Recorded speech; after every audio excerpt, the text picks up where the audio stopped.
네, 안녕하세요. 오늘은 노인에 대한 부분에 대해서 특별히 노인의 학대에 대한 부분을 함께 공부하는 시간을 갖도록 하겠습니다. 과연 노인 학대에 대한 부분들을 우리가 어떻게 해결해야 될 것인지 사실 여러 가지 고민이 많이 있습니다. 이러한 맥락에서 우리가 노인이 갖고 있는 그런 맥락에서 우리가 어떻게 노인을 해결하고 노인의 문제를 정리할 것인지 함께 고민하는데요. 오늘의 주제는 노인 학대, 노인 학대를 어떻게 예방하고 노인 학대를 어떻게 진행할 것인가 라고 하는 부분을 함께 공부하는 시간을 갖도록 하겠습니다. 노인 학대에 대한 여러 가지 고민이 많이 있죠. 이러한 고민들을 우리가 조금 더 구체적으로 살펴보면서 이 문제를 과연 어떻게 해결해 가는 것이 바람직할 것인가. 사실 이 부분은 우리가 생각할 때 그렇게 쉬운 문제는 아닙니다. 그러나 조금 더 구체적인 의미를 가지고 생각해 볼 때 어떻게 하면 우리가 이 문제를 해결할 것인지, 더 나아가서는 이 문제에 대한 대안이 무엇인지 여러 가지를 함께 생각하는 시간을 갖도록 해보겠습니다. 그런 맥락에서 우리가 생각하는 부분에 조금 더 구체적인 부분을 함께 생각하고 넘어가도록 하겠습니다.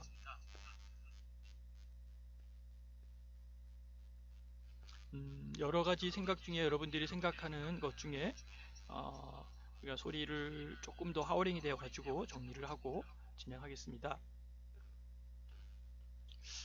여러분들이 보는 그 노인의 학대에 대한 개념들을 생각할 텐데요. 특별히 노인 학대에 대한 부분 중에서 노인 학대의 개념과 이해에 대한 부분, 그리고 노인 학대에 대한 유형, 그리고 노인 학대에 대한 사회 제도, 그리고 성인, 후견인 제도에 대한 이해를 공부하고자 합니다. 먼저 제목을 보면은 노인 인권에 대한 실천 이렇게 진행이 되어 있는데요. 왜 굳이 노인 인권에 대한 얘기만 하지 않고 여기에 프랙티스한 실천을 넣었을까? 뭐 여러 가지 이유가 있겠지만 노인 인권을 말로만 할 것이 아니라 노인 인권에 대한 바람직한 문제들을 실천하는 이러한 맥락이 필요하기 때문에 이러한 실천이라는 이야기를 두었다는 것도 한번 여러분들이 관심을 가지면 좋을 것 같습니다. 그리고 이 가운데 이제 노인학대의 개념과 이해와 그리고 노인학대에 대한 유형, 그리고 노인학대에 대한 사회제도, 더 나아가서는 성인 후견인제에 대한 이해, 요 맥락이 오늘 함께 공부하고 함께 생각할 과제다라고 보면 되겠습니다. 그러면 노인학대의 개념이 어떤 것일까요? 노인학대 하면 여러 가지로 우리가 볼 수 있겠지만 노인학대에 대한 부분들은 여러 가지 중에 특별히 노인학대에 대한 부분에 연구자들에 대한 다양한 의문을 제기하는 것들을 보게 되죠. 그래서 이 부분들을 우리가 어떻게 생각할 것인가 여기에 초점을 두고자 합니다. 그래서 우리가 생각할 수 있는 것 중에 하나는 바로 여기에 학자들 몇 사람을 좀 체크해 보고 싶은데요. 그 중에 한 분이 바로 이춘경 학자입니다. 물론 이춘경 학자 전에 2014년도에 강영희 학자님이 제시한 걸 먼저 보고 진행하는 것이 더 바람직할 것 같아서 14년도에 제시했던 주제는 어떻게 얘기했냐면 강자의 약자에 대한 그러니까 강한 자가 약자에 대해서 가혹한 대우 그리고 지배, 힘의 행사 이러한 부분들이 바로 이제 그 노인의 학대라 얘기했는데요. 좁은 뜻으로는 의도적이든 비의도적과는 관계없이 대상과 특별한 관계에 있는 자 등이 대상에 불필요한 고통을 주는 것. 여기 핵심은 이제 고통이라는 단어인데요. 이 고통을 주는 것이 곧 학대다. 근데 관계가 있든 또 의도적이든 비의도적이든 관계가 없이 어떻든 간에 고통을 주는 것은 바로 학대다. 이렇게 제시를 한 거죠. 다음에 이제 이춘경 학자는 뭐라고 얘기했냐면 학대는 대상과 특별한 관계에 있는 자 등이 대상에 불필요한 고통, 여기에 키워드는 고통입니다. 여기에서 고통이고 강영희도 고통으로 이춘경 씨와 강영희 씨 두 분은 둘 다 고통이라는 단어로 통일된 학대를 얘기를 하고 있죠. 그래서 학대는 대상과 특별한 관계에 있는 자 등이 대상에 불필요한 고통을 주거나 가혹하게 대우하는 형태, 이것이 노인학대다 이렇게 지시하고 있습니다. 자, 이 두 학자님의 얘기를 정리하면 학대란 뭘까요? 의도와 비의도적 관계와 상관없이, 의도적으로 하든 또는 비의도적인 것과 상관없이 피대상자에게 물리적, 정서, 그리고 정신적 고통을 주거나 또는 가혹하게 대우하는 일련의 행위를 우리는 학대다 이렇게 보고 있습니다.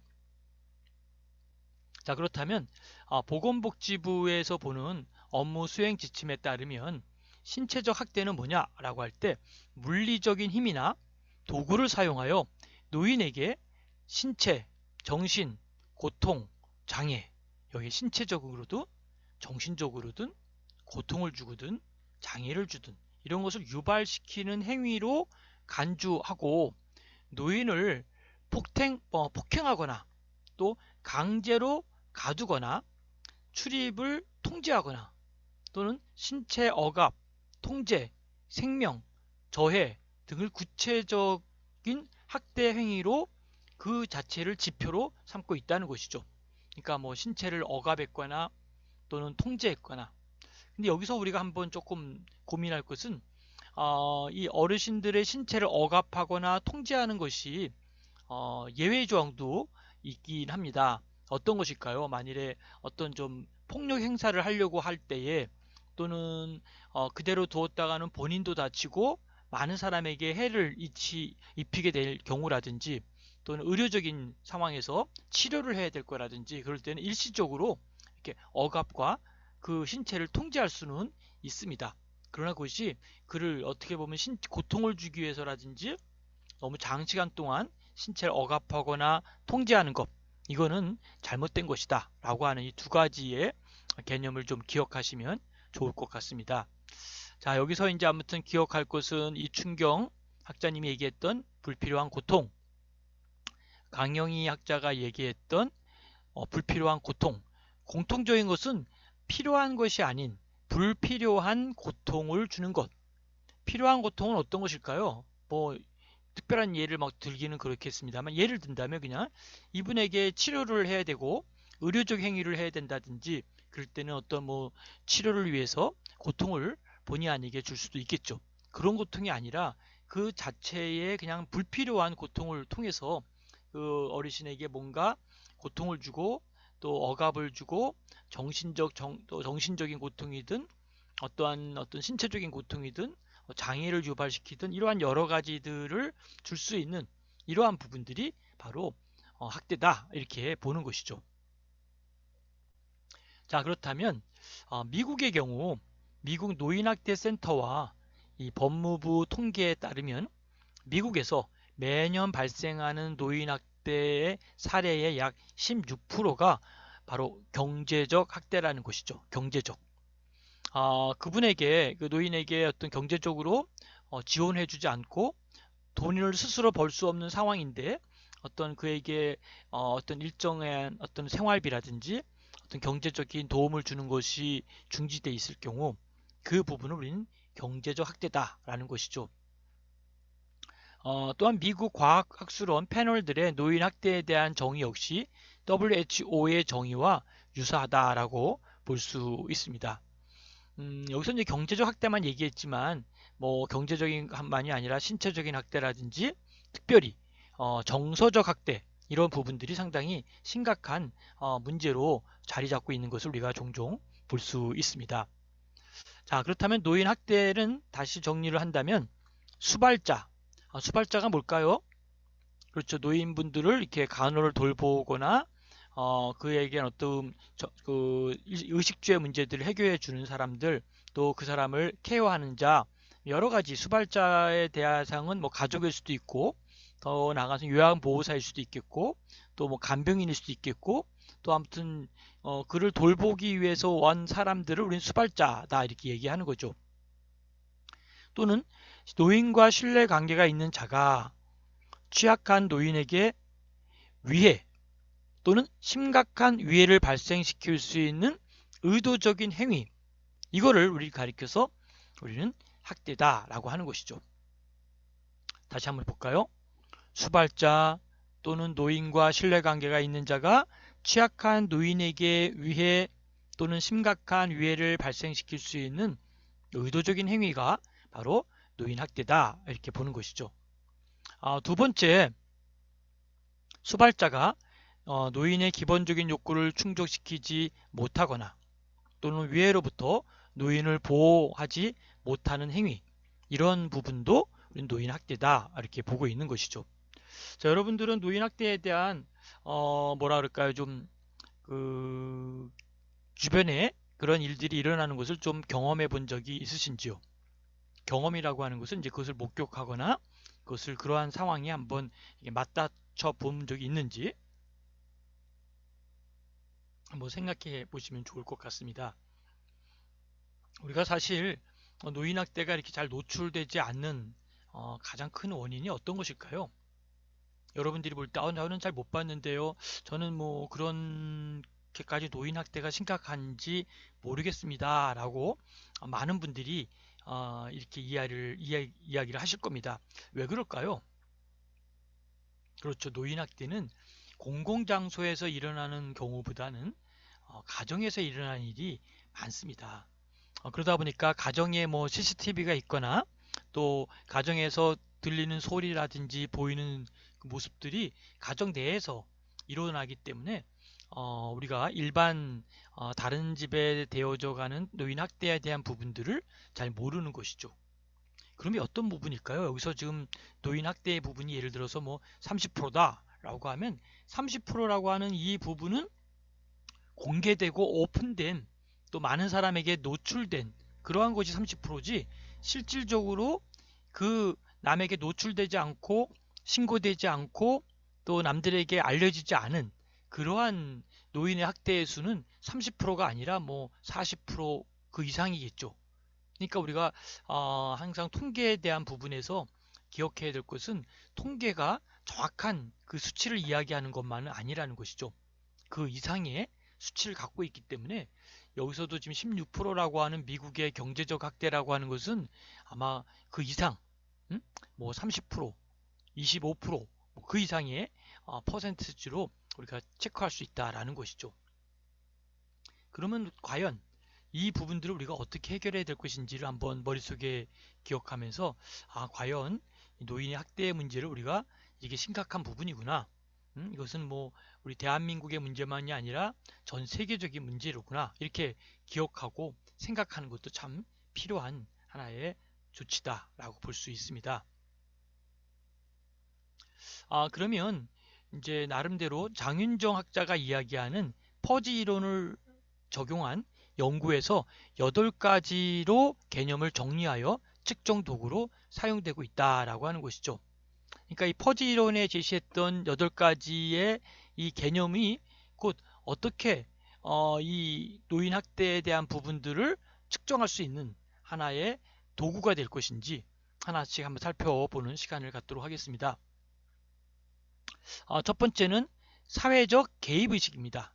얼마만큼 사회에 개입하고 얼마만큼 사회에 관여하고 얼마만큼 사회 속에서 활동하고 있는지 이 부분이 개입에 대한 의식이 곧 바로 이렇게 퍼지 이론을 통한 측정 도구의 첫 번째 도구다라는 것이죠. 도구는 이제 퍼지 이론인데 여기 개념을 이제 8가지 중에 하나씩 이제 체크할 수 있도록 되어 있는 건데요. 첫 번째가 사회적 개입 의식이 어떠한 정도로 있느냐. 두 번째, 신고 의식입니다. 신고 의식. 어떠한 신고를 하고 있고 또 어떠한 신고가 되어져 있고 이 신고가 어떠한 과정으로 만들어져 있고 이 신고에 대한 의식이 또 하나 중요하다는 것이죠. 더 나아가서 이제 개입에 대한 필요성입니다. 이 부분을 얼마만큼 이 노인 학대에 대해서 개입의 필요성을 얼마만큼 갖고 있느냐 이 부분이 또 하나의 이제 하나의 그 이론 중에 세 번째 하나의 개념이다라는 것이죠. 네 번째는 이제 신체에 대한 구속입니다. 이 신체적인 부분을 어떻게 나름대로 구속하고 또 얼마만큼 진행하고 있고 또 얼마만큼 이 부분들이 위해적인 행동을 하고 있었는지 또 신체적인 구속을 얼마만큼 했었는지 이러한 부분들이 하나의 개념으로 자리 잡고 있습니다. 다음엔 다섯 번째는 노인에 대한 지식입니다.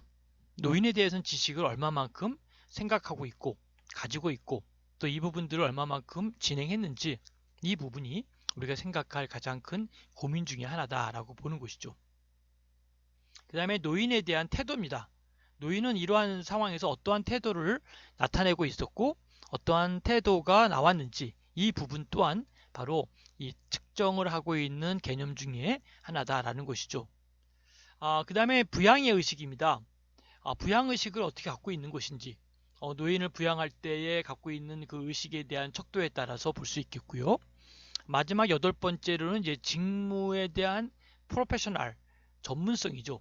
그러니까 다시 말하면 내가 이 일을 하는데 얼마만큼의 전문성을 갖고 있고 얼마만큼의 역할을 갖고 있고 얼마만큼의 나는 역량을 표현할 수 있느냐 이 부분이 바로 여덟 가지가 장윤정 학자가 얘기했던 퍼지 이론입니다.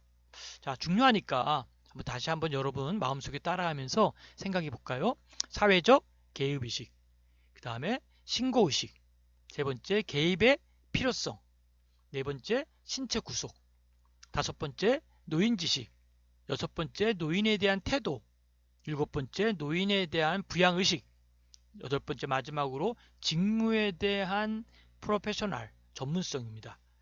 자, 이 여덟 가지를 머릿속에 두고 정말 노인들에 대한 이러한 그 학대를 측정하는 이러한 지표로 머릿속에 두면서 이러한 일들이 생겼을 때 우리가 조금 더 관심을 갖고 관여한다면 보다 더 바람직한 이 노인 학대의 예방을 할 수 있을 것이다 라고 생각할 수 있습니다.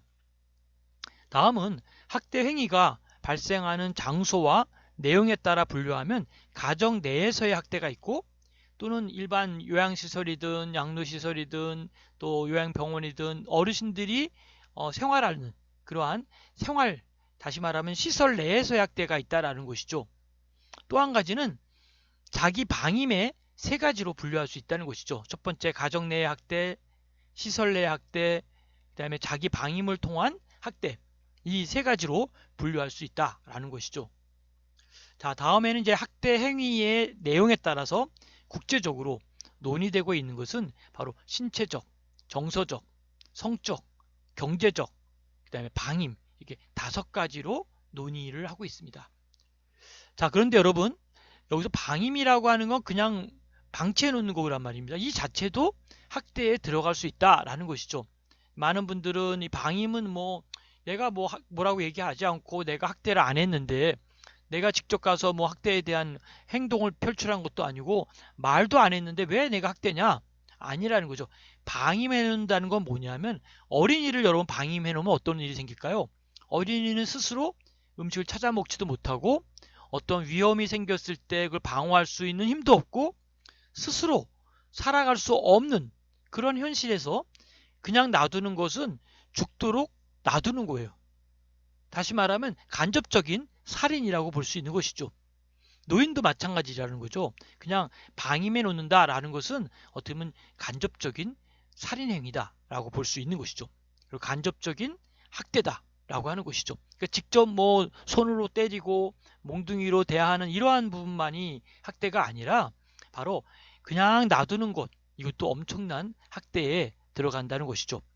자, 노인 학대의 다섯 가지의 유형이 아닌 것은 하고 이제 우리가 물어본다면 신체적, 정서적, 성적, 경제적, 방임 이 다섯 가지가 노인에 대한 학대의 개념이다. 이렇게 이해하시면은 여러분들이 충분히 이 내용에 대해서 숙지할 수 있을 것이다 라고 볼 수 있습니다. 그러면 이제 하나씩 살펴볼 필요가 있는데요. 노인 학대의 유형이 과연 뭐냐? 첫 번째가 이제 신체적인 학대다라는 것이죠. 부양자가 이 피부양자인 노인에게 폭력을 행사하는 것. 그러니까 아버지를 모시든 어머니를 모시든 또 할아버지 할머니를 모시든 그 모시는 사람이 부양자죠. 피부양자, 다시 말하면 부양을 받고 있는 자, 그 노인에게 폭력을 행사하는 것은 바로 신체적인 학대다라고 보는 것이죠. 다음은 노인의 신체에 외상을 입힐 가능성이 있는 물리적인 힘을 가하는 행위를 외상이다라는 결과가 발생하지 않더라도 해당된다는 것이죠. 그러니까 핵심은 물리적인 힘을 가하는 행위, 이것이 곧 학대다, 이렇게 보는 것이죠. 다음은 폭력 행위에 의한 신체적인 자국, 또 고통을 부여하는 행위나 외부와의 접촉을 의도적으로 계속해서 차단하는 행위. 외부에 나가지도 못하게 하고 다른 사람 만나지도 못하게 하고 그냥 어떻게 보면은 가둬둔 거죠. 그죠? 그런 행위도 바로 폭력이고 신체적 학대다라는 것이죠. 근데 그 앞에 보면은 고통을 부여하는 행위나 고통을 부여하는 것, 그 위에 보니까 신체의 자국이나 고통을, 자국이라고 하는 것은 어떤 폭력을 통해서 몸에 자국이 남아있는 것이죠.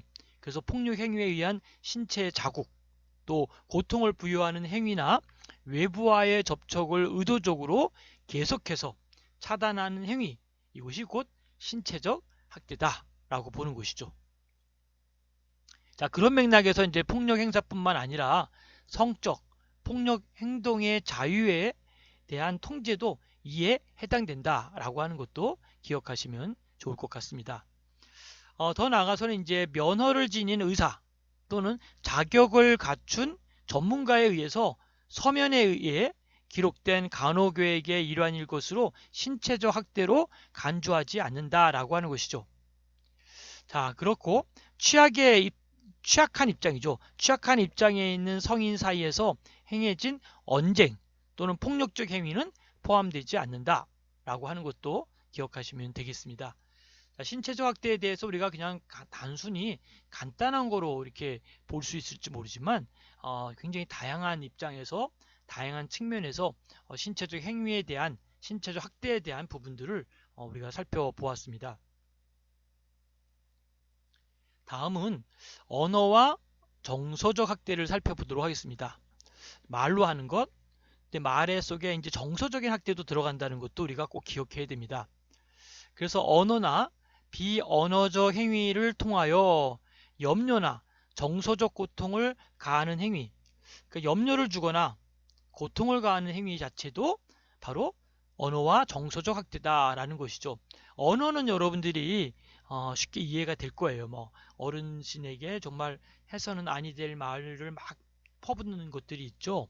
뭐 직접 제가 뭐 말로 하기는 좀 그렇지만 그러한 뭐 언어적인 폭력도 엄청난 학대인데, 여기서 비언어적 행위를 통해서 언어나 또는 비언어적 행위를 통해서 염려를 주거나 정서적 고통을 가하는 것, 뭐 정말 인간 이하의 얘기를 막 해가지고 그분이 갖고 있는 정서적 고통을 가하는 행위, 이것을 우리는 언어 정서적 학대다 이렇게 보는 것이죠.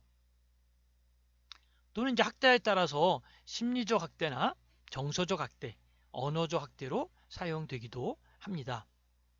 자, 그렇다면 여러분, 이 이제 학자에 따라서 심리도, 정서도, 언어도 이런 학대로 구분해서 이야기하는 사람도 있지만, 일반적으로 우리가 이렇게 뭐 학대라고 해서 뭐 이거는 심리적 학대입니다, 정서적 학대입니다, 언어적 학대입니다, 이렇게 딱 구분을 하는 경우도 있지만, 이게 통합적으로 그냥 심리가 정서와 언어가 같이 뭉뚱거려서 종합적인 그런 학대를 우리가 진행하는 경우들이 많이 있습니다.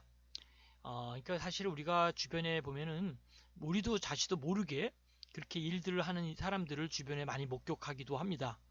그러나 이러한 부분들 우리가 그냥 지나치지 마시고, 이거는 어느 정도의 좀 도가 지나치는 학대다 라고 하면 곧바로 이러한 노인보호 전문기관에 의뢰하거나 신고해서 이 부분을 미리 더 예방하거나 또 이 부분들을 좀 더 빨리 치료할 수 있도록 해주는 것이 사실 바람직한 우리 모두의 우리가 해야 될 일이다 라고 볼 수 있습니다.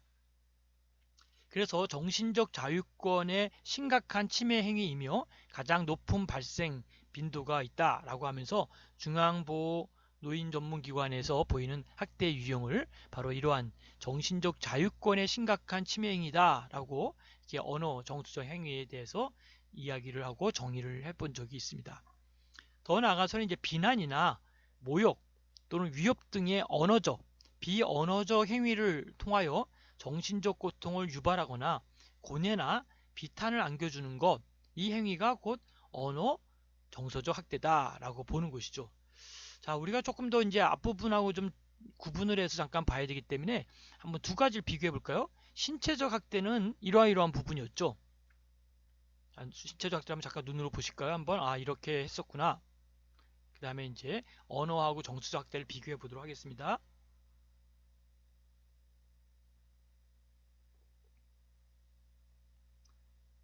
보셨죠? 핵심 키워드가 신체는 노인에게 폭력을 행사하는 것. 이 부분이 가장 중요한 부분입니다. 그다음에 물리적 힘을 행하는 것, 또 외부와의 접촉을 의도적으로 차단하는 것, 또 성적 폭행 행동의 자유에 대한 통제도 여기에 들어가고요. 더 나아가서는 이제 언쟁이나 폭력적 행위는 포함되지 않는다는 거, 요 두 가지를 구분하면서 이제 나름대로 언어 정서적 학대는 뭐냐라고 할 때 이런 것이죠. 언어는 언어나 비언어적 행위를 통하여 염려나 정서적 고통을 가하는 행위다라고 보는 것이죠. 그래서 이제 여러 심리학자에 따라서는 뭐 그 심리적 학대다, 정서적 학대다, 언어적 학대다 이렇게 볼 수도 있고요. 더 나아가서는 이제 가장 높은 빈도, 가장 높은 발생 빈도가 바로 정신적 자유권이 심각한 침해 행위다. 이것이 바로 언어 정서적 학대가 가장 높은 발생 빈도로 나타나고 있다라고 하는 것을 보시면 되겠습니다. 다음은 이제 성적인 학대입니다. 노인에게 외설적인 행위 또는 외설적인 행위를 시키는 성적 학대가 있다라는 것이죠.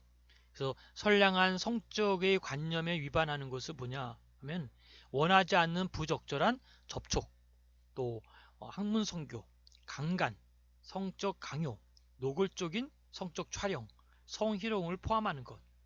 자, 우리 노인에게 이렇게 한다는 것은 정말 인간적이고 정말 있어서는 안 될 일이죠. 그러나 이런 일들이 생기고 있기 때문에 우리가 노인학대 유형의 성적 학대라고 하는 개념으로도 들어가 있고, 간간히 뉴스에 나오는 부분들을 보면은 정말 어처구니 없는 일들을 많이 보게 됩니다. 인간이 왜 여기까지 왔을까요?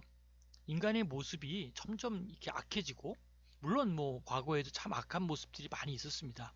그러나 더 이제 악함의 행함이 점점 좀 차원이 높아지고 더 저질스러워지는 이러한 부분들은 우리들의 지식의 문제라든지 이 산업화되어져 가면서, 또 우리가 사회가 발전해 가면서 우리가 정말 중요한 부분들을 잃고 내려놓고 살고 있는 것은 아닌가. 그러니까 인간이 인간답게 살아가는 삶에 대한 기본적인 것들을 배워야 되는데 살아가는 기술을 가리키고 인간 그 자체를, 인격을 존중하는 그러한 시대와 삶이 아니라 인간을 하나의 물질로 보고 어떤 인간의 대상들에 대해서 사실은 어떤 존귀하게 느끼지 못하는 부분들이 오늘의 이러한 행태를 나타낸 것이 아닌가 생각을 해봅니다. 그래서 우리가 노인 학대에 대한 부분들을 정말 심각하게 생각하고, 이 부분들을 우리가 어떻게 해결해야 될 것인가, 사실 굉장히 심각한 위기에 와 있다라는 것이죠.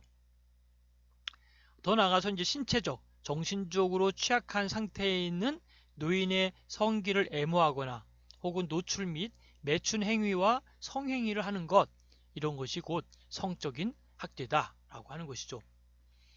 다음에 이제 배설에 대한 실패로 하반신의 알몸을 방치하거나, 이제 배설을 해서 이제 몸이 좀 더러워지니까 하반신으로 알몸을 방치하거나 성기를 향한 접촉, 그 외에 키스를 하거나 외설적인 말을 건넨 행동, 이 부분이 성적인 학대다라고 하는 것이죠. 자, 입에 담을 수 없는 그러한 그 내용들이 막 있어서 사실은 뭐라고 더 설명하기가 부끄러워서 좀 안타깝고 가슴이 아파서 이 부분은 넘어가도록 하겠습니다. 다음은 이제 경제적인 학대를 볼 필요가 있죠. 경제적인 학대. 자, 경제적인 학대는 사실 이 부분은 정말 굉장히 많이 그 학대를 당하는 부분 중에 또 하나의 학대입니다. 이 경제적 학대는 어떤 것인지 한번 하나씩 살펴보도록 하겠습니다. 이용자의 자금 또는 재산, 자산을 동의 없이 그 어떤 어르신에 대한 돈인데도 불구하고 거기에 동의 없이 사용하거나 부당하게 착취하는 행위와 이용자의 노동에 대한 합법한 보상을 제공하지 않는 행위, 이것이 이제 경제적인 학대다라고 보는 것이죠. 아니, 그 사람의 돈인데 그 사람에게 이 돈을 써도 됩니까? 얼마만큼 사용하겠습니다. 이렇게 이야기하는 것도 아니고 동의 없이 그냥 사용해버리고, 또 그 돈을 이 사람이 기억을 못하고 또 이 사람이 관리를 못한다 생각해서 부당하게 착취를 하고, 또 이용자의 노동에 대한 합당한 보상을 제공하지 않는 행위. 일을 열심히 했는데 뭐 노인이니까 그냥 굳이 돈이 뭐 필요하겠냐, 또 안 줘도 이 사람은 자 기억을 못할 것이다, 뭐 이렇게 생각하고 이 나름대로의 보상을 제공하지 않는 행위도 바로 경제적인 학대에 들어간다라고 하는 것이죠. 그래서 이 경제적 학대에 있어서 보살핌을 제공자로만 한정하지 않고 민법과 나름대로의 그 상법, 또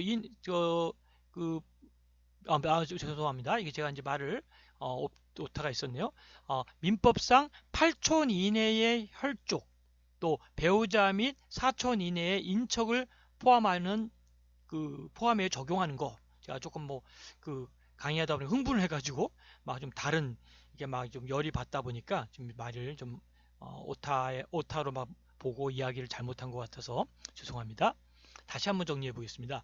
경제적 학대에 있어 보살핌을 제공자로만 한정하지 않고, 그러니까 다시 말하면 그 보살핌을 제공한다라는 거 한정하지만 않고, 거기에만 한정하지 않고 민법상 8촌 이내의 혈족, 그다음에 배우자 및 사촌 이내의 인척을 포함하여 적용하는 부분이 바로 이 경제적 학대에 있어서 어떤 제공자다라고만 하지 않고 그 외의 사람들도 그들도 경제적 학대에 들어간다라는 것이죠. 그래서 노인의 소유의 재산을 부당하게 처분하거나 또 재산상의 이익을 취하거나 그렇게 할 경우에는 뭘까요? 보살핌 제공자에 의한 학대에 해당된다는 것이죠. 그러니까 다시 말하면은 재산의 이익을 취하는데 이 부분에 대해서 그 사람하고 아무러한 어떤 상의라든지 논의하지도 않고 이 남의 재산을 부당하게, 정당하게 처분하지 않고 부당하게 처분하여 재산상의 이익을 취하고, 이 자체가 곧 학대에 들어간다. 이렇게 경제적 학대에 들어간다는 것이죠. 그 다음에 노인 본인이 작성한 유언장을 동의 없이 수정, 유언장에는 뭐 이렇게 하라라고 이제 내 재산을, 또 내가 갖고 있는 어떤 집을 누구에게 준다든지 이런 것들을 이제 했을 텐데, 유언장을 동의 없이 수정을 한 거예요. 이렇게 바꾸겠습니다라고 한 것도 아니고 그냥 그냥 임의로 자기 임의로 바꾸는 거죠. 또는 새로운 수혜자를 지명하거나, 뭐 이것을 아들과 딸에게만 줘라 이렇게 얘기했는데 전혀 새로운 사람을 등장시켜서 수혜자를 지명하거나, 동의 없이 부양자가 소유권을 이전하는 행위, 이 자체가 경제적 학대다라고 보는 것이죠. 다음은 일상생활에 필요한 금전을 건네주지 않고 사용하지 못하도록 하는 행위. 생활에 필요한 돈이 필요한데 그것을 뭐 주지도 않고 또 사용하지 못하도록 쓰지 마세요 라고 하고 막아놓고 쓰지 못하게 하는 것, 이 자체도 경제적 학대다 라고 보는 것이죠. 또는 빌린 물건을 빌렸어요. 이것 좀 쓰겠습니다 라고 이제 빌려놓고 반환하지 않고, 그렇죠? 나름대로 또 그 보석이나 고가의 노인의 물건을 훔쳐서 절도하는 행위, 그래서 수익과 관련된 모든 일체의 행위 자체를 경제적 학대다라고 보는 것이죠. 뭐 이 외에도 경제적 학대를 뭐 여러 가지 생각하면 많이들 있을 겁니다. 그러나 우리가 일반적인 경제적 학대를 이렇게 정의를 해놨는데, 여러분들이 보시고 주변에 이러한 일들이 또 있는지, 또 이러한 부당한 경제적 학대를 당하고 있는 사람이 있는지, 그렇죠? 그래서 노인집에 적절한 바람직한 또 예라고 들 수는 없겠습니다만, 자원봉사를 간다고 해가지고 자원봉사를 하면서 노인분들이 모아놨던 뭐 보석이나 고가의 폐물들, 또 되게 돈이 될 만한 것들을 이렇게 가지고 나와서 나름대로 그것을 어떤 자기의 부를 축적하는 곳에 사용했다면 이것도 엄청난 경제적 학대였고, 이것은 절도 행위고 있을 수는 없는 일이죠. 그러니까 사실은 우리가 나름대로 사회복지라고 하는 미명하에서 뭔가 자원봉사를 하거나 또는 그들을 돕는다고 하거나 또 그들을 위해서 비즈니스를 한다고 하면서 자칫 우리가 잘못하면 이러한 경제적 학대를 우리가 유발시킬 수도 있고 또 경제적 학대가 될 수 있도록 또 우리가 나름대로 방임하는 경우도 없지 않아 있을 수도 있습니다. 그래서 우리가 이 부분은 철저히 조심하고 이 경제적 학대가 일어나지 않도록 최대한 노력하는 것도 정말 우리가 해야 될 가장 중요한 일 중에 하나다라고 하는 것이죠. 아무튼 여러분 경제적 학대 내용이 굉장히 많습니다. 이러한 부분들 하나씩 한번 좀 리뷰를 해보시고요. 또 부당하게 착취하는 거 또는 여기서 보니까 보살핌을 제공하는 자로만 한정하지 않는다는 거 또 나아가서는 재산상의 이익을 취하거나 할 때 보살핌 제공자에 대한 학대에 해당된다는 거 다시 말하면 부당하게 처분하는 거죠. 재산을. 이것도 큰 문제죠. 또 유언장을 수정하거나 또 새로운 사람을 거기에 넣어서 어떤 나름대로 부당한 이익을 취하게 한다거나 또는 여러 가지의 이 외에 많은 문제들이 경제적 학대다라고 볼 수 있다는 것이죠. 다음은 이제 방임에 대한 얘기를 해보겠습니다. 방임. 방임은 우리 앞에서도 설명을 드렸지만 노인들에게 기본적인 생존 그리고 생명과 직결되는 문제로 노화 등으로 인해서 발생할 수 있는 정신적, 신체적 장애로 인해서 타인에게 의존할 수밖에 없는 노인들을 방치하여 위험에 노출되는 것이다 라는 것이죠. 중요하니까 한 번 더 리뷰를 해보겠습니다.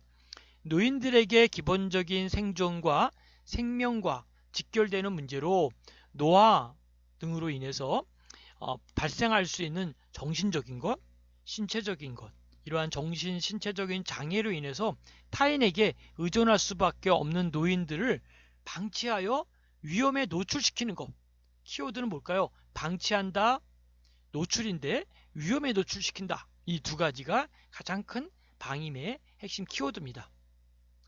다음은 방임은 이용자를 보호하거나 서비스를 제공하는 자가 보호나 서비스 제공을 소홀히 하거나 방치함으로써 가하는 학대, 이것을 방임이다 라고 하는 것이죠. 다음은 사회권에 대한 심각한 침해 행위로 우리나라의 경우 언어, 정서적 학대에 이어서 두 번째로 발생 빈도가 높은 학대 유형이다 라고 볼 수 있습니다. 이 방임이라고 하는 것이 바로 두 번째로 높은 아주 높은 학대 행위가 바로 방임이다 라는 것이죠. 그러니까 얼마만큼 많은 사람이 방임하고 있는지 우리는 볼 수 있다는 것이죠. 그래서 방임에는 비의도적인 수동적 방임과 의도적인 능동적 방임의 두 가지로 구분할 수 있다는 것이죠. 무엇과 무엇이요? 수동적 방임, 의도적 방임 두 가지가 큰 방임으로 나타날 수 있다라고 하는 것도 기억하시면 되겠습니다. 다음은 이제 시설 내의 방임도 볼 수 있다는 것이죠. 시설 내에서 이제 이렇게 생활하면서도 그냥 어떻게 보면 그 자체 그 사람이 뭐 아프든 식사를 했든 안 했든 또 그 사람이 뭔가 어떤 문제가 있는데 아픈데도 불구하고 그냥 방임해 놓는 거죠. 그냥 뭐랄까 그냥 방치해 놓을 수도 있고 방임해 가지고 그가 그의 어떤 적절한 신체적인 또 어떤 경제적인 더 나아가서는 어떤 그 사람이 정서적인 그런 공유를 못 받고 이렇게 뭐 차별 대우를 받는 이런 부분들도 시설 내의 방임이다라고 볼 수 있는 것이죠. 최근에는 노인 장기 요양 서비스가 확대되면서 노인복지시설 내에서 발생하는 다수의 학대 사건이 바로 방임이다라고 볼 수 있는 것이죠. 자, 방임이 참 중요하기 때문에 한번 여러분 다시 한번 좀 점검하고 넘어가도록 하겠습니다. 어떤 정신적, 신체적 장애로 인해 타인에게 의존할 수밖에 없는 노인들을 방치하거나 노출시키는 것, 어디에? 위험에 노출시키는 것, 이 자체가 바로 뭘까요? 방임이다라는 것이죠. 그 다음에 이제 뭐랄까요? 이용자나 보호하는 서비스를 제공하는 자가 보호나 서비스 제공을 소홀히 하거나 방치함으로써 가하는 학대, 이것도 방임이다라는 것이죠. 방임이 몇 번째로 많은 방임이라 그랬죠? 두 번째로 가장 발생 빈도가 높은 학대 유형이 바로 방임이다라는 것이죠. 방임에는 무슨 방임이 있다 그랬죠? 수동적 방임과 의도적 방임. 그러니까 의도적으로 그냥 방임을 하는 것, 그리고 의도적인 능동적 방임. 다시 말하면은 비의도적인 수동적 방임.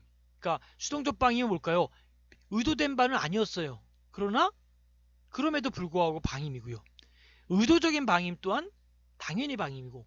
그러니까 저는 몰랐습니다 라고 하는 그거는 어떻게 보면은 책임 회피를 위한 어떻게 보면은 비의도적인 것이지만, 그렇지만 방임했다는 것에 대해서는 우리가 함께 고민하고 함께 공감해야 될 것이다 라는 것이죠. 그 다음에 이제 시설 내에서의 방임이 있다 라고 하는 것까지 여러분이 기억하시면 되겠습니다. 다음은 이제 또 유기인데, 유기는 뭘까요? 버리는 거죠. 유기. 그래서 정신적, 신체적 돌봄이 필요한 노인을 보호자 또는 부양 의무자가 일반적인 장소가 아닌 노인이 인지할 수 없는 모르는 곳에 가서 버리는 거예요. 모르는 곳에 가서. 그래서 전혀 모르는 곳에 가서 버리고 본인만 돌아오는 거죠. 그래서 그 노인분들이 거기서 어떻게 보면은 노숙을 하다가 돌아가시는 경우도 있고, 거기서 어떠한 시설에서 또 마지막 생을 마치는 경우도 있고, 참 얼마나 가슴 아프겠습니까? 마지막에 자식으로부터 또 자기를 믿었던 지인들이 자기를 버린다고 했을 경우에 거기서 오는 박탈감과 비인격적인 그러한 부분들이 얼마나 많습니까? 그래서 우리가 여러분 유기견이라는 말도 많이 듣죠. 유기견도 그냥 버린 거예요. 그동안에는 그냥 이쁘다 그러고 자기가 반려견이라고처럼 생각했던 그 유기견들을 그냥 내다 버려서 그들이 주인을 잃고 나름대로 참 비참한 그러한 모습으로 이 어떤 생을 마치는 그러한 부분들을 우리가 많이 보게 됩니다. 그런데 인간에게도 이렇게 버리는 이러한 있을 수 없는 반인륜적인 부분들이 있다는 것은 참 가슴 아픈 일이다 라고 볼 수 있습니다. 자, 그런 면에서 이로 인하여 가족이나 보호자 누구와도 연락을 취할 수 없는 경우 유기된 것이라고 볼 수 있죠. 더 나아가서는 병원이나 입소시설의 입원 또는 입소 후 연락을 끊거나 필요한 조치가 필요할 경우 거부하는 등의 일체 행위도 유기라는 것이죠. 그러니까 어떤 요양원에다가 이렇게 수용시켜 놓고 연락을 끊어버리는 거예요.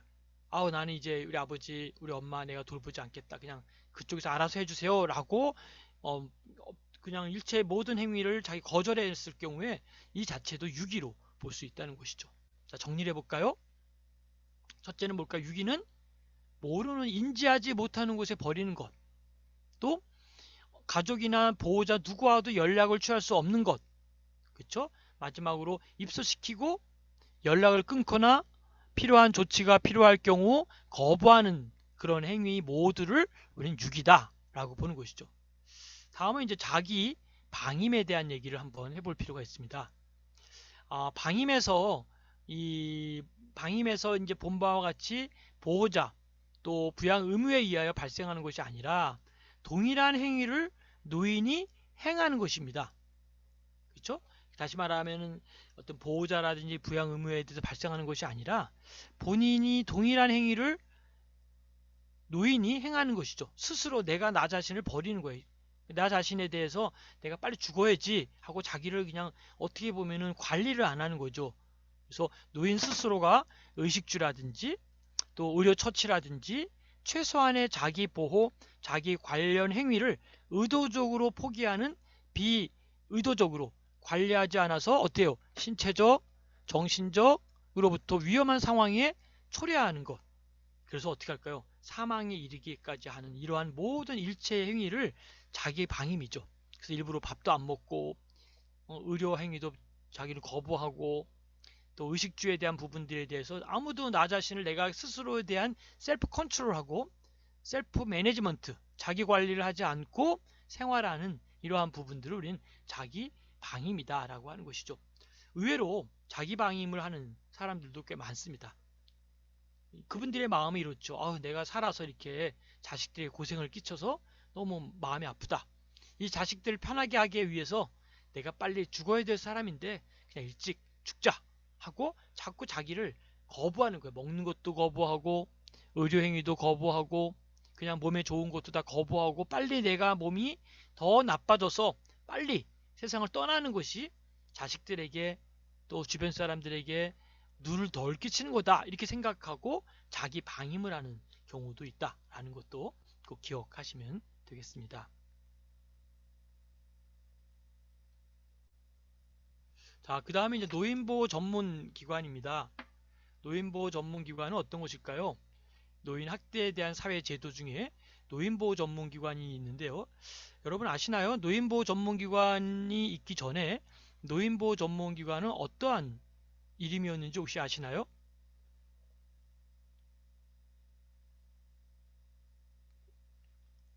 기억나시는 분 있나요? 예, 있을 겁니다. 아마 노인보호 전문 기관은 옛날에 노인 학대 예방센터였다고 우리가 알고 있습니다. 그래서 제가 알고 있을 때는 노인 학대에 대한 부분들이 너무 많아지다 보니까 노인 학대 예방센터 이렇게 해가지고 이제 지역마다 있었는데요. 그 부분이 노인 학대를 예방한다, 노인 학대 신고센터 막 여러 가지로 이제 이름이 붙여 있었죠.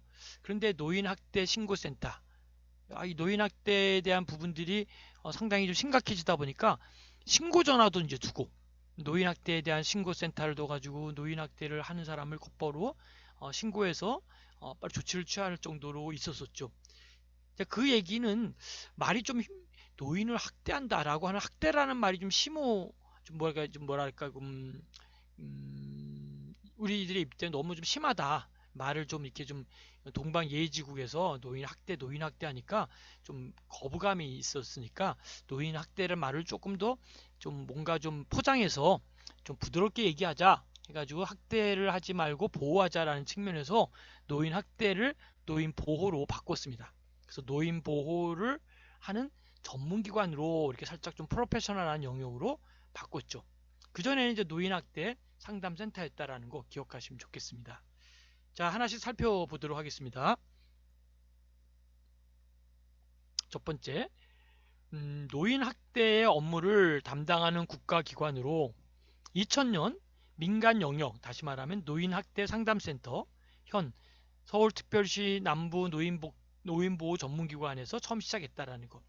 처음에 2000년도에 이제 이러한 부분이 국가기관으로서 이제 출범을 하게 됩니다. 그 다음에 2004년도에 노인복지법이 개정하면서 노인학대 예방사업을 수행하는 기관이 설립되기 시작을 했습니다. 그래서 업무 특성에 따라서 중앙노인보호전문기관과 지역 노인보호전문기관으로 분류를 이렇게 하죠. 중앙에도 이런 것들이 있고 지역에도 있는데요. 바로 노인학대에 대한 접수와 노인보호를 위한 학대에 대한 신고, 이러한 전화를 연중 무휴 24시간 운영하기 시작을 했습니다. 그래서 접수된 학대 사례는 스크리닝 척도를 통해서 사례 개입의 응급성을 판정해서 전문적인 개입을 제공하게 됩니다. 더 나아가서는 이제 학대 사례가 응급으로 판정될 경우에는 12시간 이내에, 비응급실일 경우에는 48시간 이내에, 그리고 잠재적 사례일 경우에는 72시간 이내에 현장 조사를 실시하게 됩니다. 그래서 이제 우리가 응급사태가 발생했다라고 했을 경우는 12시간 이내나 또 비응급한 경우는 48시간 이내, 그리고 아직은 뭐 표출되지 않았지만 잠재적인 사례가 있는 경우에는 72시간 이내에 현장 조사를 가서 상담하고 그 학대받는 사람을 어떻게 다른 곳으로 이전을 시키든지 어떤 문제를 좀 예방하기 위한 작업을 한다든지 여러 가지 조치를 취합니다. 그래서 이제 갈 곳이 없는 사람들은 이제 일시적인 쉼터도 만들어 주셔서 그곳에서 좀 남은 좀 이렇게 스트레스도 푸시고 학대받았던 것으로 인한 상처도 치료를 받고 또 나름대로 마음의 상처도 치료받는 이러한 쉼터도 만들어서 좀 운영을 하고 있습니다. 자, 2004년도에는 이제 그 노인복지법 통해서 학대 예방센터가 기관이 설립되었고 여기 중앙과 지역으로 구분됐다라는 것. 또 학대 신고를 위해서 24시간 운영하고 있다는 것. 밤에도 이제 전화를 이제 연결시켜서 받고 있고 접수된 학대 사례는 스크리닝을 통해서 진행하고 있다는 것. 그리고 요 부분은 중요합니다. 응급일 경우에는 몇 시간 이내요? 12시간, 비응급일 경우에는 48시간 안에, 그 다음에 잠재적 살해일 경우는 72, 12시간, 48시간, 72시간 이내에 현장 조사를 해야 된다는 거. 이것을 만일에 지키지 않았을 경우는 이제 또 다른 어떤 법을 위반하는 것이죠. 그래서 학대로부터 피해, 노인 보호와 의료 지원을 하고 법률과 사회복지 서비스를 지원하는 것, 이것이 이제 노인보호 전문기관이 하는 가장 중요한 일 중에 하나다라는 것이죠. 자, 기억할 것은 몇 년도에 처음 시작했죠? 2000년도. 그렇죠. 2000년도에 시작했다는 것. 그리고 노인 학대 예방센터가 이제 나름대로 그 어떤 면으로 노인복지법이 개정이 되면서 바로 이제 이러한 중앙노인보호전문기관과 지역노인보호전문기관으로 분류됐다라는 것 꼭 기억하시면 되겠습니다. 또 응급 상황은 12시간 이내, 비응급 상황일 경우에는 48시간 이내, 그리고 잠재적 살해일 경우에는 72시간 이내에 현장 조사를 해야 된다라고 하는 것도 기억하시면 되겠습니다. 자, 노인학대에 대한 사회제도에 대한 부분 중에서 노인학대에 대한 법률적 지원을 한번 살펴볼 필요가 있겠죠. 법률적 지원 중에 노인학대와 관련이 있는 이런 법률로서는 노인복지법, 또 가정폭력특별법, 가정폭력방지법, 형법, 정신보건법, 민법, 이러한 법률이 바로 노인학대에 대한 법률적 지원에 대한 하나의 센터가 될 수 있고 하나의 조직이 될 수 있고 하나의 법이 될 수 있다라는 것을 기억하면서 여기서 기억할 건 노인복지법, 가정폭력특별법, 가정폭력방지법. 이 가정에서도 엄청난 폭력이 이루어지다 보니까 노인만이 아니라 이제 부부간에 또는 부모와 자녀 간에 이런 폭행이 일어나는 폭력이 있다 보니까 사실 참 부끄러운 일이죠. 가정폭력특별법, 가정폭력방지법. 아니면 얼마나 많은 폭력이 생기고 얼마나 많은 폭력이 또 있기에 이러한 가정폭력특별법까지 생기고 가정폭력방지법까지 생깁니까? 거기에 따라서 형법과 정신보건법, 민법 이러한 법들이 생기면서 상당히 가슴이 아픈 일들이 많이 노출되고 있는 것을 보게 됩니다. 더 나아가서 이제 노인학대와 관련성이 많은 법률로서 1997년에 제정된 가정폭력법, 그 다음에 처벌 등에 대한 참 이러한 부분들도 상당히 가슴 아픈 일이고요. 이런 가정폭력 방지 피해자 보호에 관련 법, 자, 이러한 것도 상당히 가슴 아픈 일들입니다. 다음은 이제 형법이나 정신보건법이나 민법 이러한 부분들도 가해자 또는 피해자와 관련하여 노인 학대와 직접 간접적으로 연결되는 것, 이것이 바로 노인 학대에 대한 법률적 지원 중에 아주 중요한 문제다라고 볼 수 있습니다. 자, 다음은 이제 신고에 대한 부분을 좀 봐야 될 텐데요. 노인학대에 대한 신고 의무제도가 있습니다. 그래서 노인학대와 관련된 신고의 주체는 신고 의무자와 임의신고자로 구분하는 것. 신고가 반드시 해야 되는 신고 의무자가 있고 또 임의로 신고를 해야 된다라고 하는 것을 구분을 하고 있다는 것이죠. 다시 정리해 볼까요? 노인학대와 관련된 신고의 주체는 신고 의무자와 임의신고자로 구분한다라는 것. 자, 그런데 노인학대의 사례가 발생하였다라는 사실을 인지한 사람이면 누구나 임의신고자이죠. 이거 노인학대가 발생한 것 같다. 그러면 곧바로 이것을 인지한 사람은 누구나 임의신고자다라는 것이죠. 또 신고 의무자는 노인학대 사례를 인지한 경우에 반드시 그 사실을 노인보호 전문기관이나 수사기관에 신고해야 돼요. 다시 봅시다. 신고를 반드시 해야 될 의무자가 있습니다. 그들은 노인학대 사례를 딱 인지를 했어요. 이건 노인학대다. 그 사실을 곧바로 노인보호 전문기관과 수사기관에 신고를 해야 된다는 것이죠. 다음은 노인복지법상의 노인학대 신고 의무자의 범위는 아동복지법상 아동학대 신고 의무자의 범위와 거의 동일하게 조직된다는 것이죠. 다시 말하면 노인복지법에 나오는 것이나 아동복지법에 나오는 것이나 학대에 대해서는 신고자의 의무와 범위는 거의 동일하다. 그리고 그 조직과 그 성격 또한 유사하다라고 하는 것으로 기억하시면 되겠습니다. 다음은 노인학대의 신고 의무제와 노인학대의 신고 의무제가 동일선상에서 의미를 같이 하고 있다는 거, 이 부분을 꼭 기억하시고요. 나름대로 우리가 그 노인학대에 대한 부분들을 볼 때에 노인학대를 어떻게 우리가 해결해야 될 것인지, 노인학대에 대한 부분들을 우리가 어떻게 관여해야 될 것인지, 이러한 부분들에 대해서 노인학대 신고에 대한 고민을 조금 더 구체적으로 해보는 것도 우리가 매우 중요한 포인트다라고 볼 수 있습니다. 자, 다음은 이제 성인에 대한 부분을 한번 볼 텐데요. 성인 후견인 제도에 대한 이해를 해볼 필요가 있습니다. 노인에 대한 인권 중 가장 취약 부분인 의사 능력이 없거나 판단 능력이 부족한 노인에 대한 인권 보호의 제도적 장치가 아주 미비한 설정이다라는 것이죠. 그런 의미에서 우리가 고민해야 될 부분들이 참 많습니다. 그래서 어떻게 이 부분을 우리가 해결하고 어떻게 이 부분들을 이끌어 갈 것인지, 여기에 우리의 고민이 있다는 것이죠. 그래서 노인이 허약해지고 또 판단 능력이 저하될수록 존엄성을 갖고 자립적인 생활을 하기 위해서는 가족 등 누군가의 도움이 필요하다라고 하는 것을 기억하셔야 됩니다. 그러나 노인의 이제 자기결정권을 존중할 가족 또 친지가 없을 경우에는 이를 대신할 공적 지원 체계가 있어야 된다는 것이죠. 자, 이 얘기는 다시 말하면 현재 우리나라 법에는 민법에 미성년자가 아닌 성년의 행위 무능력 제도로 금치산자 제도와 한정치산자 제도가 있다는 것이죠. 여기서 볼 때는 이제 효과상, 그 다음에 절차상, 법적 요건상, 효과를 보거나 절차나 법적인 여러 요건상 많은 문제점을 가지고 있는 것이 바로 이 부분이죠. 그래서 재산이 있는 무능력자의 보호에는 도움이 되지만 재산이 없는 정신 능력이 불완전한 자에게는 무용의 제도가 될 수밖에 없다라는 것이죠. 실제적으로 법적 효용성을 기대하기가 어려운 실정이 바로 이 부분이다라고 볼 수 있습니다. 자, 조금 이 내용은 조금 여러분들이 좀 생소하게 들리는 분들도 있고 어려운 분들도 있어서 조금 더 구체적인 얘기를 하면서 조금 더 한 번 더 리뷰를 해드리도록 그렇게 하겠습니다.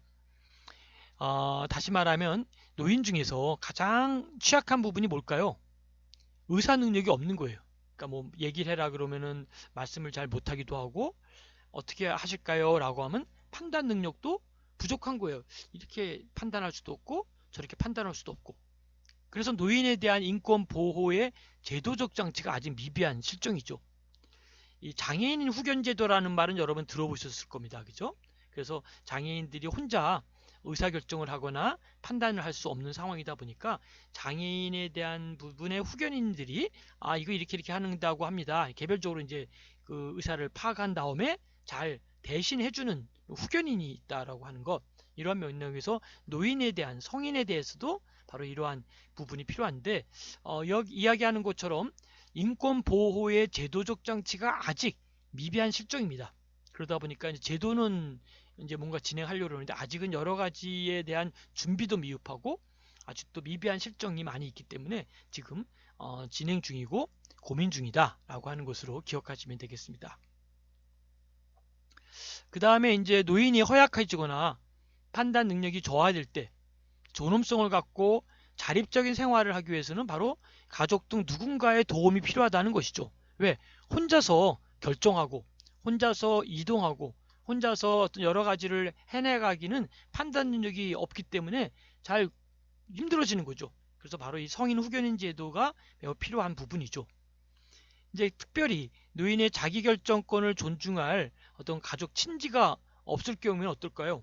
이를 대신할 공적 지원 체계가 필요하다라고 보는 것이죠.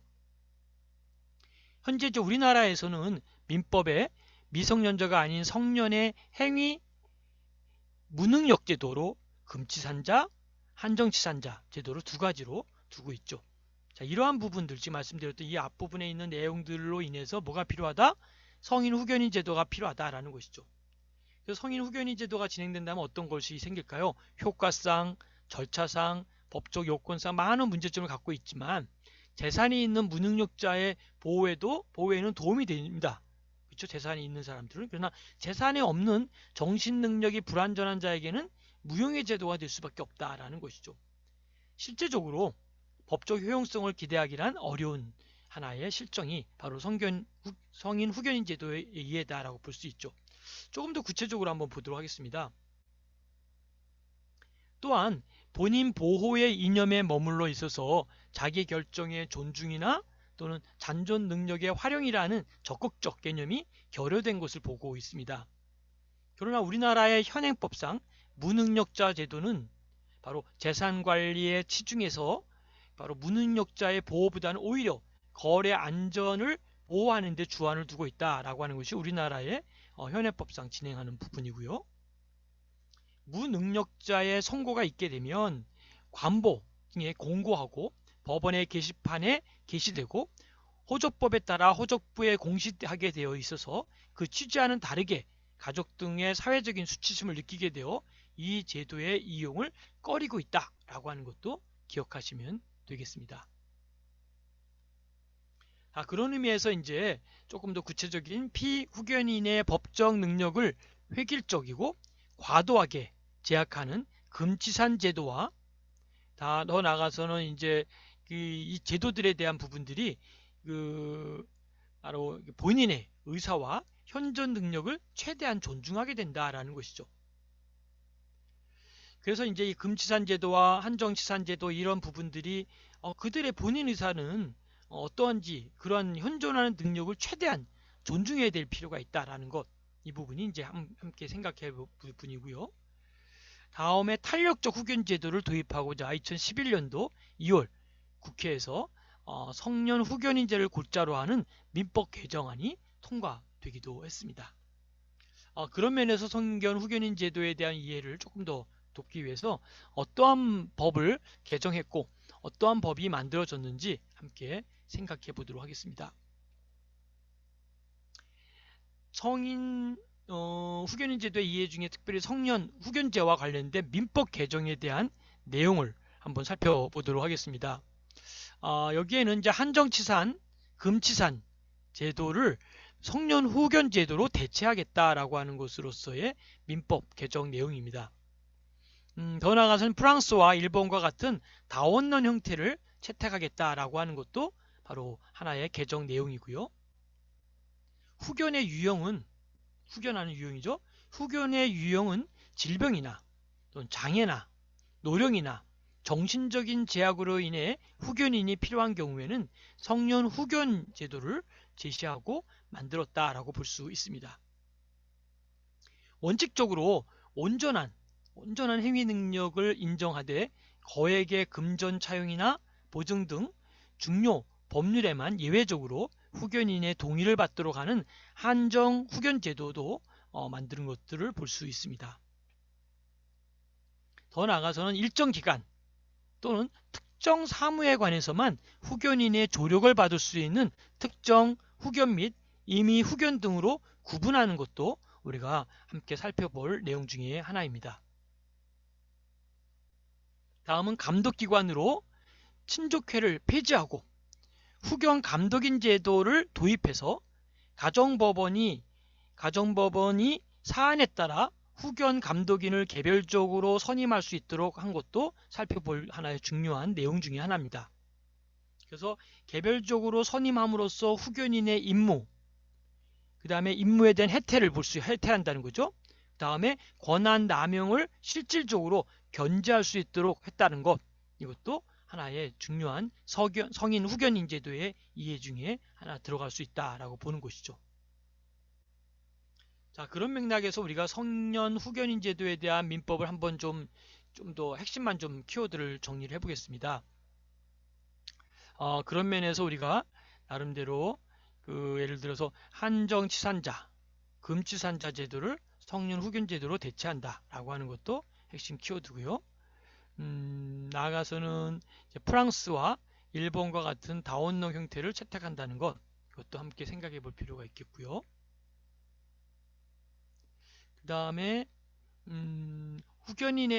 후견은 질병이나 장애, 노령 등 정신적인 제약으로 인해 후견인이 필요한 경우 바로 이런 성년 후견 제도를 둘 수 있다라고 하는 것도 함께 깊이 생각할 하는 제도다라고 볼 수 있습니다. 원칙적으로 행위 능력을 인정하거나 거액의 금전 차용, 보증 등 중요한 법률 행위만 예외적으로 후견인의 동의를 받도록 하는 한정 후견 제도도 우리가 함께 생각할 중요한 고민 중의 하나다라고 볼 수 있습니다. 혹시 여러분 주변에 이런 성인 후견인 제도에 대해서 한번 실시하거나 또 그러한 모습을 또 함께 공유한 분들이 있으면 이게 이러한 거였구나, 또 이러한 부분들이 바로 우리가 성인들에 대한 어떻게 후견인을 해야 될 것인지, 이 외에도 사실 성인은 성인이지만 어떠한 판단력이나 건강의 문제라든지 또 장애로 인해서 또 노령으로 인해서 정신적인 제약이 오는 경우들이 상 많이 있습니다. 그래서 이 정신에 대한 제약에 대한 것들을 누군가가 도와주고 또 이 부분들을 좀 케어해주는 이러한 부분들이 바로 이제 정신에 대한 후견인에 대한 부분을 할 수 있다라고 하는 것이죠. 자, 노인 학대를 공부하면서 여러분들 어떤 생각이 드시나요? 정말 우리가 그냥 어떻게 보면 주변에서 그 있는 그대로 잘 도와주고 그분의 생이 잘 마칠 수 있도록 도와준다면 그보다 더 좋은 것이 어디 있겠습니까? 그러나 현실은 바로 그렇지 못하다는 것이죠.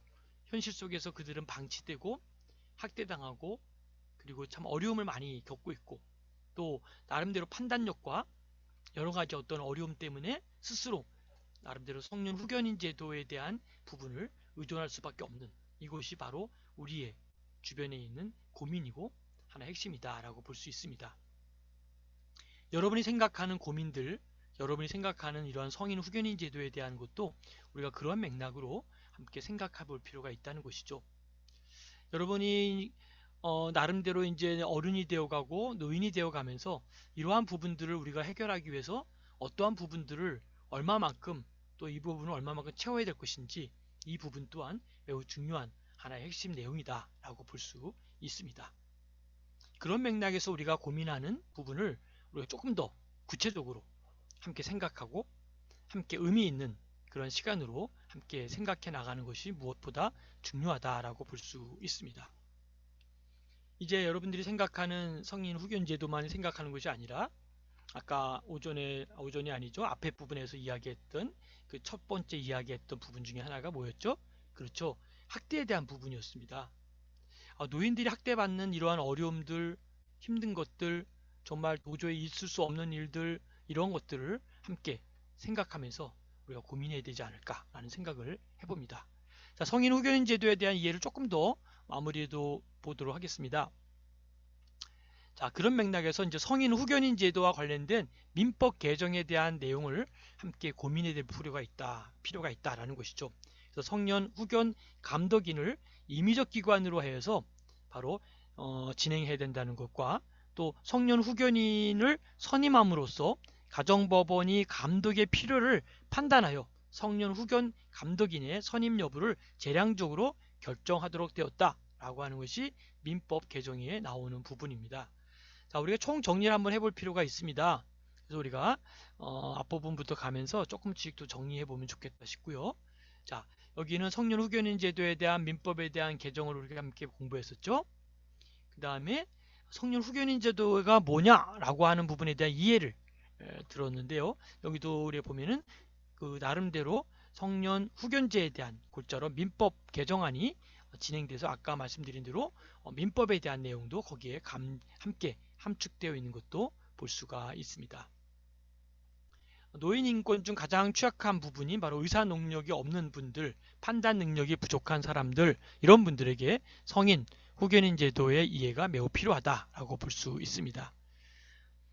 이것을 하는 가장 큰 이유 중에 하나가 바로 효과상, 그 다음에 절차상, 법적 요건상 많은 문제점을 갖고 있는 부분이 바로 이런 부분이죠. 또는 재산이 있는 무능력자의 보호에는 도움이 되지만 재산이 없는 정신능력이 불완전한 자에게는 무용의 제도다라고도 볼 수 있다는 것이죠.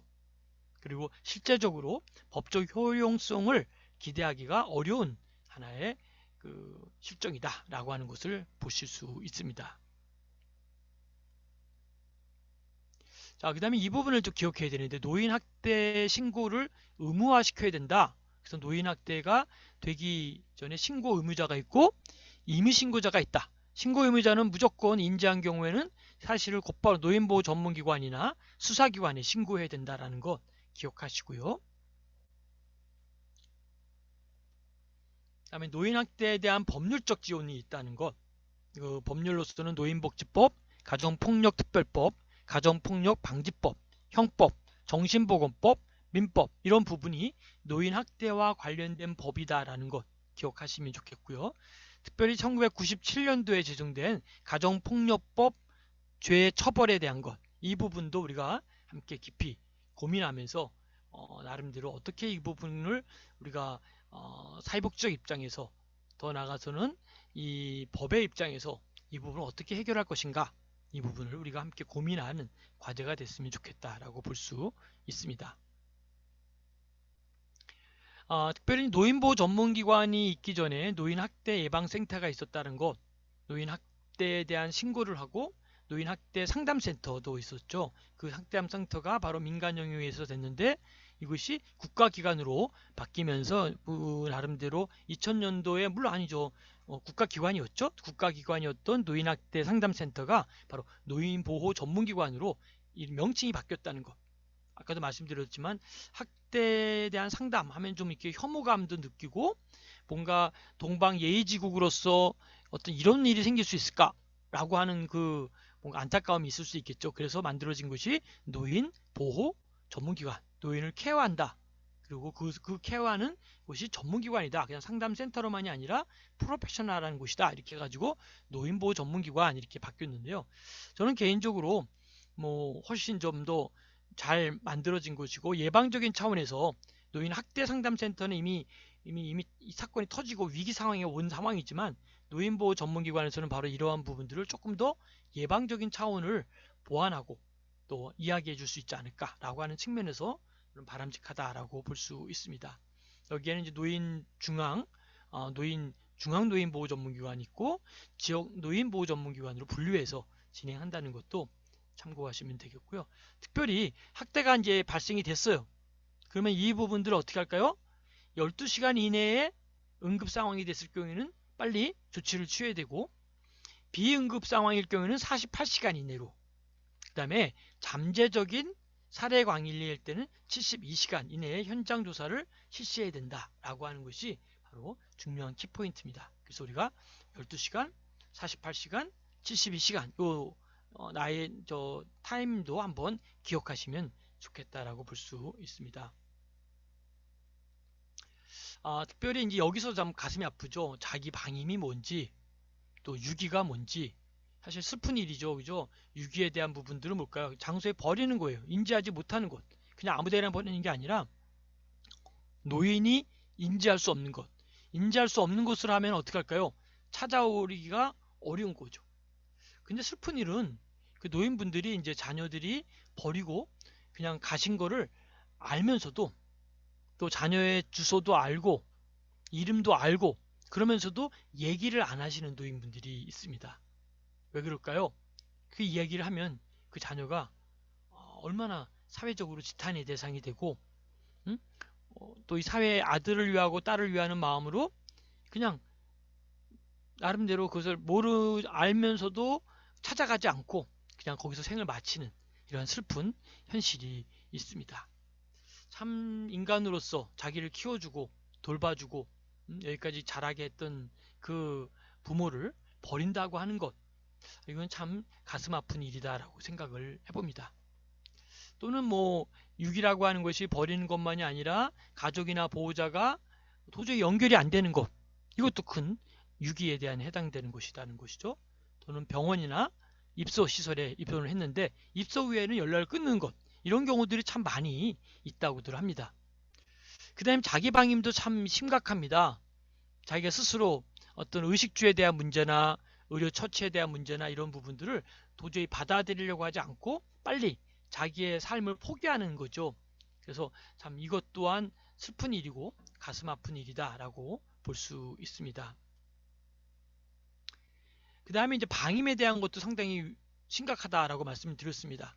노인들에게 기본적인 생존 또 이러한 부분들을 위해서 살아가야 되는데 노인분들이 타인에게 의존할 수밖에 없는 노인들을 방치해서 위험에 노출시키거나 또 그들의 서비스 제공을 소홀히 해서 방치하는 것 자체도 학대다라고 하는 것이죠.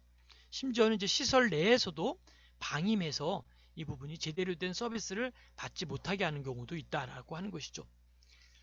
그런 면에서 나름대로의 이 학대에 대한 부분은 이 방임도 굉장히 위험한 하나의 상황이다라고 하는 것을 기억하시면 좋겠습니다. 다음은 이제 가장 많이 있는 부분 중에 하나가 이런 경제적 학대가 있다라는 것이죠. 그래서 그분에게 합당한 보상을 제공하지 않는 것, 그렇죠?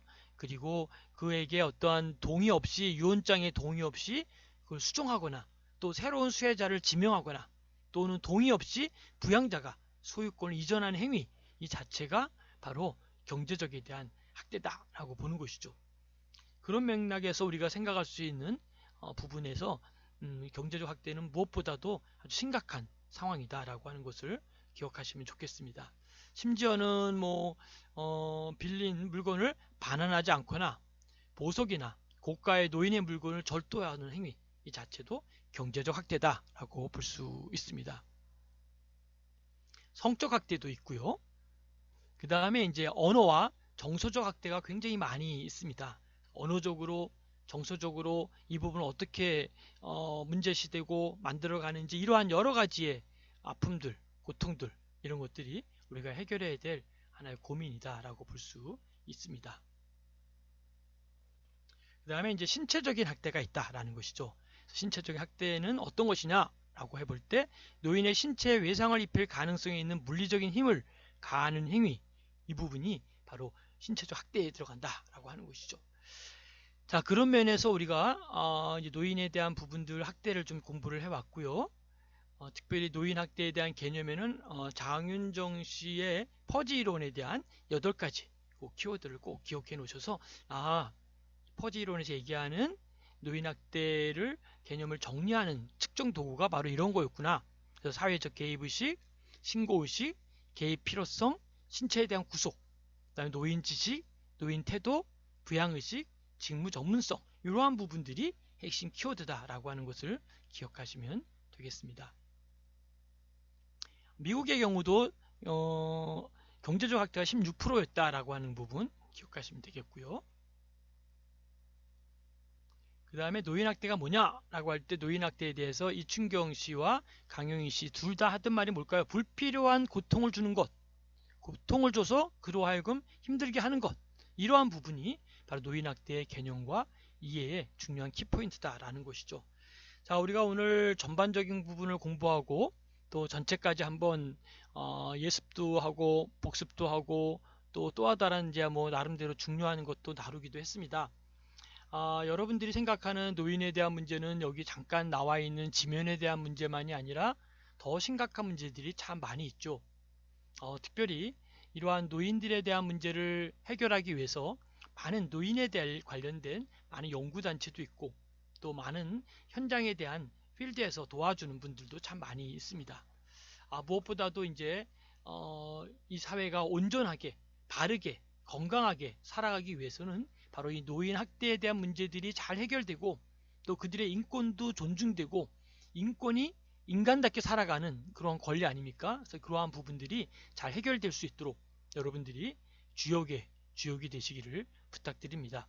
여러분들이 우리의 희망이고 여러분이 바로 우리의 비전이고 꿈이다 라는 생각을 가지시고 우리의 미래를 우리가 준비한다 라는 생각을 가지고 이러한 노인에 대한 복지, 노인에 대한 비전, 노인에 대한 희망을 끈을 놓지 말고 끝까지 함께 나아가는 여러분들이 되시기를 바라겠습니다. 여러분 끝까지 진행해 주셔서 감사드리고요. 한번 총정리를 한번 하고 마치도록 하겠습니다. 노인학대 개념과 이해 중에 핵심 내용을 보시고요. 노인학대 개념과 이해를 쭉 보시면서 장윤정 씨의 8가지 개념을 정리하시고 신체적 학대, 언어 정서적 학대, 성적 학대, 그 다음에 경제적 학대, 그다음에 방임, 그 다음에 유기, 자기 방임, 슬픈 일이지만 이러한 노인학대의 유형이 이렇게 7가지로 되어 있고요. 노인학대에 대한 사회제도에서 노인보호 전문기관이 갖고 있는 위치와 상황을 살펴보시면 되겠고요. 그 다음에 노인학대에 대한 법률적 지원도 볼 수 있겠고요. 그다음에 신고 의무제도도 봐야 되겠고요. 성인 후견인 제도에 대한 부분들도 함께 고민하시면 좋을 것 같습니다. 자, 여러분들이 공부했던 이러한 성인 후견인 제도에 대한 부분들은 또 상당한 또 우리가 많이 해야 될 역할들도 많고 고민도 많이 있다라고 생각을 합니다. 여러분 끝까지 경청해 주셔서 감사드리고요. 오늘 긴 내용들이었습니다. 그러나 끝까지 경청해 주셔서 감사드리고요. 건강하시고 행복한 시간 되시기를 바라겠습니다. 또 질문이 있는 분들은 저한테 카톡으로 남겨주시면 답변 드리도록 하겠습니다. 감사합니다.